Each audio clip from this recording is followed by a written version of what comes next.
Okay guys, magandang hapon ulit, and again we're here to continue our discussion on partnership dissolution. Okay, again let's go back to problem number 4. Nagka-problema yung phone kanina, no? Na-full yung kanyang storage. Okay, let's continue with number 4, letter D. Okay, so again the premise for number 4 is that Cindy has a capital contribution of 1,200,000. Si Candy has 800,000. And then they will admit Wendy. So sa letter D, sabi, Wendy will invest 800,000 for 1/4 interest, and an item of equipment of the partnership is overvalued by 160. So therefore, Wendy will contribute 800,000. So the total partnership capital is 2,800,000. That is the total partnership capital. Okay, and according to the problem D, there's an item that is overvalued by 160. So if we are going to deduct 160,000, because this is the overvaluation of an item of property and equipment, so that's 2,800,000 minus 160,000. So the total partnership capitalization is 2,640,000, right? And then Wendy will get 1/4 interest.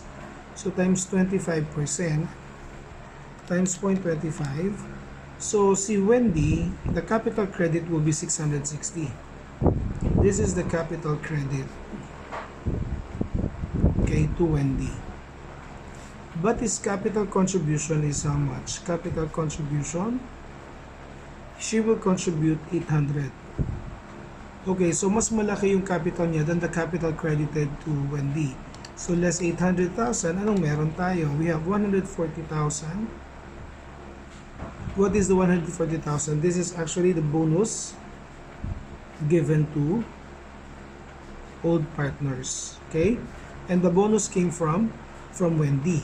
Okay, so first, let us adjust the overvaluation in the equipment, okay, amounting to 160.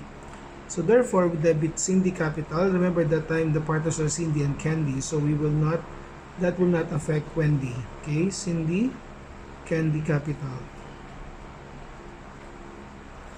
And then credit your accumulated depreciation by 160,000. So are we going to divide this? P&L is 3:2, diba? So 160,000 times 3 divided by 5. So this is 96,000 less 160,000.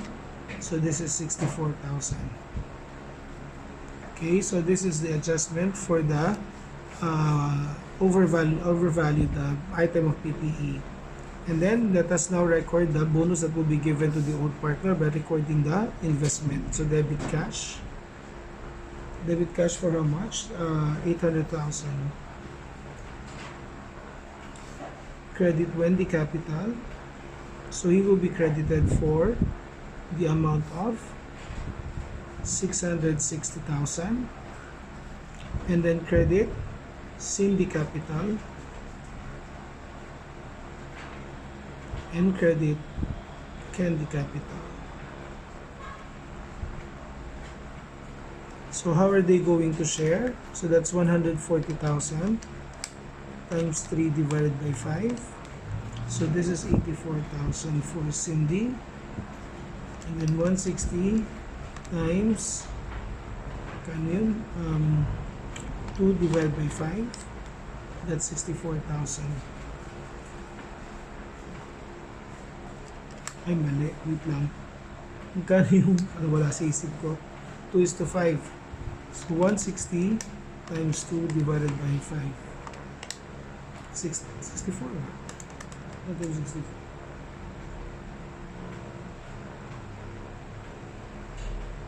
Ay, but what, sorry. 140 times, wala ako sarili ko, guys. Sorry. This is 56,000. Okay? So, yan yung ating entrada. Letter E. So letter E, When they invest 1.2 million, receiving capital credit of 800, which is 1/4 of the new partnership capital. Okay, so the new partnership capital is how much?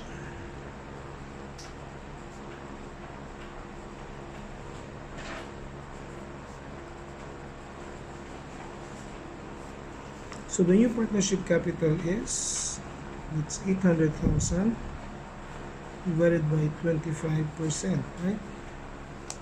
So 800,000 divided by 0.25 is, this is 3,200,000 against the actual contribution.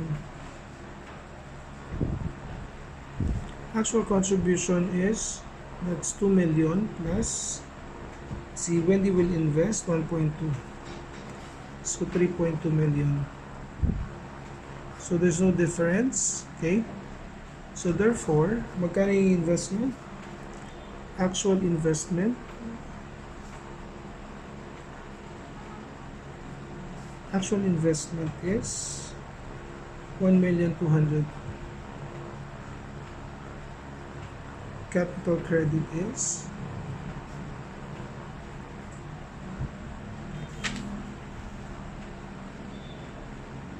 800,000.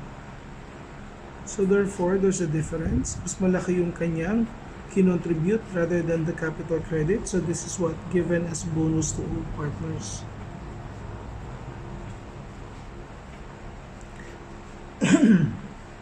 So debit cash for 1,200,000. Credit Wendy capital for 800,000. Credit Cindy capital. Credit Candy capital. Okay, so they will share 400,000 times 3 divided by 5. That's 240,000. Si Candy naman, 400,000 times 2 divided by 5. That's 160,000. Okay, so that is for letter E. Let's go letter F. Wendy invests 1.2 million for 50% interest. So how do you do about that? How do you do that? Okay, so how much is the capital? Okay, capital of the old is 2 million, 2 million, right? Okay, 2 million pesos. And then si Wendy will invest 1.2. So this is 3,200,000. That is now the total capital, right? So 3.2.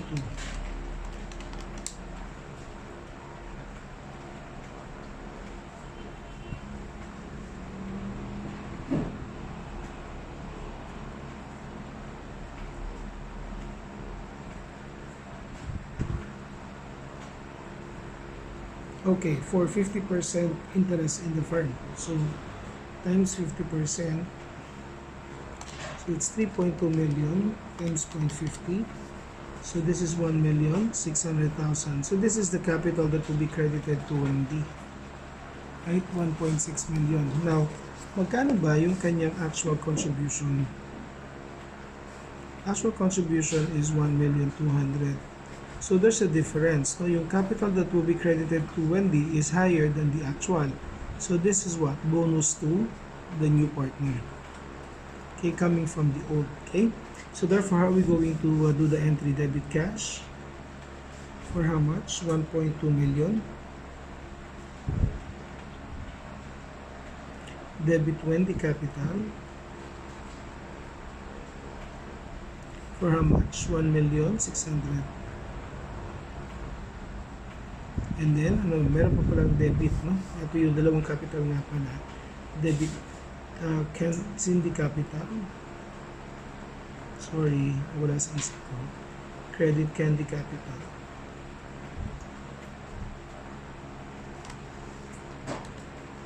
So, magkano yung na yun? That would be 400,000 times 3 divided by 5. So this is 240,000. And then 400,000 times 2 divided by 5. So this is 160. So that will be the answer for letter F. Okay.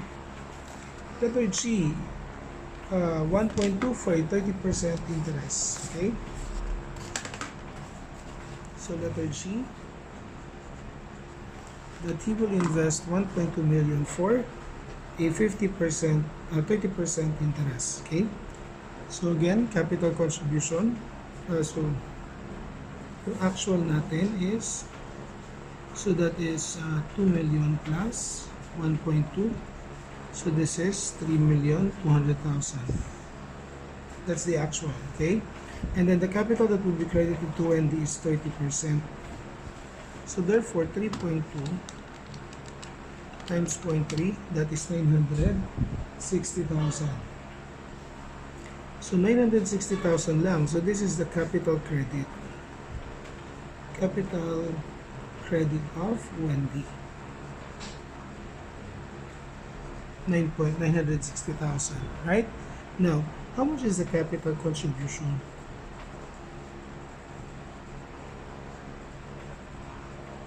Capital contribution is 1,200,000. So ano mas malaki? Yung capital contribution niya against the capital credit.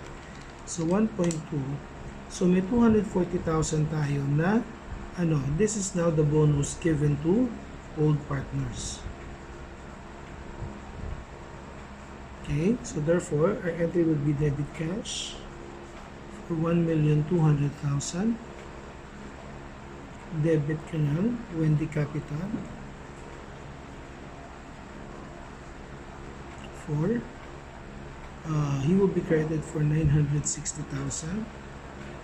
Credit ka ng Candy capital, Candy win, Cindy pala muna. Cindy capital for, and then Candy capital. Okay, so magkano yan? So that's 240,000 times 3 divided by 5, 144,000. And 240,000 times 2 divided by 5, 96,000. So that's our entry for letter G. Okay,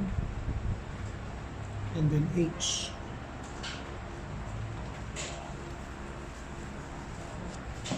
Okay, Wendy invest 1.2 million, receiving a capital credit of 1.8 million. Okay, so again, yung actual natin is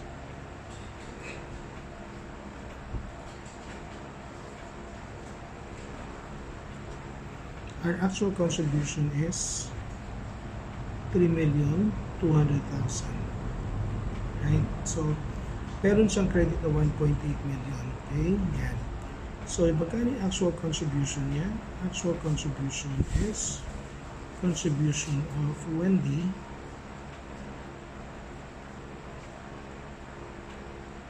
$1,200,000. But the capital credit, capital credit niya is 1.8 million. So ano mas malaki? Mas malaki yung kinikredit sa kanya than yung actual investment niya by how much? 600,000. Tama ba? 1.1 million 2 less 1,800,000. So 600,000. So anong itong 600,000 na to? This is now bonus to new partner coming from the old, no? So therefore, debit tayo ng cash for how much? Contribution is 1,200,000. Again, magagaling to sa old partner. So debit ka na Cindy capital. And then debit ka ng Candy capital. And then credit tayo ng Wendy capital. Okay? So 1,800,000. And then si Cindy capital, magkano yun? 600,000 times 3 divided by 5. So that's going to be 360,000. and then 600,000 times 2 divided by 5, that's 240,000. So that is letter H, okay? And then I. And last for number 4. Okay? Ay naman tayo. So Wendy invests. Okay, so si Wendy will invest 800,000. Kita ba? Anyway, basahin ko na lang. Wendy invests 800,000 for a 20% interest in the firm's total capital. Okay, so again, magkano yung ating actual contribution? So actual contribution is the old partners 2 million plus 800,000. So this is 2,800,000. And then magkano yung capital credit niya? 20%. Times 20% capital credit. So how much is that? 2.8 times 0.2. That would be 560,000. So 560 yung capital credit niya. But the actual contribution is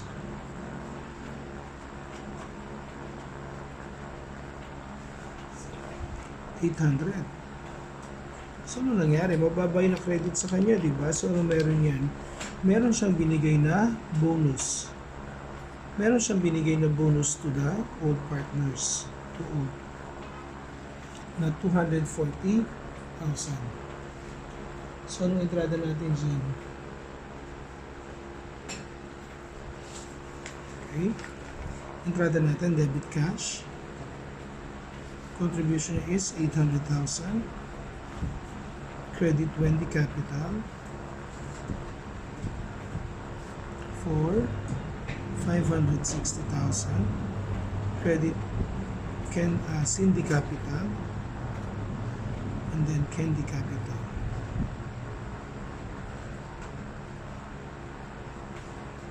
Okay. So 240 times 3 divided by 5. 144,000. 240 times 2 divided by 5, 96,000. Okay, so there you go. So that is exercise number 4 or problem number 4. But then,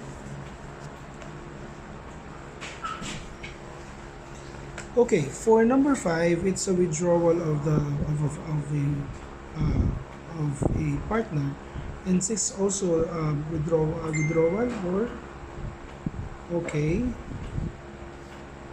retirement. Okay, so what do you do when there's retirement or withdrawal of partners? Okay, again, just like what we did for formation of partnership, we have to adjust the capital balances of the partners prior to the withdrawal or the retirement of the partner for us to be fair to both the outgoing and of course those that will remain in the partnership. Okay, so we will now we will discuss about partnership retirement or withdrawal.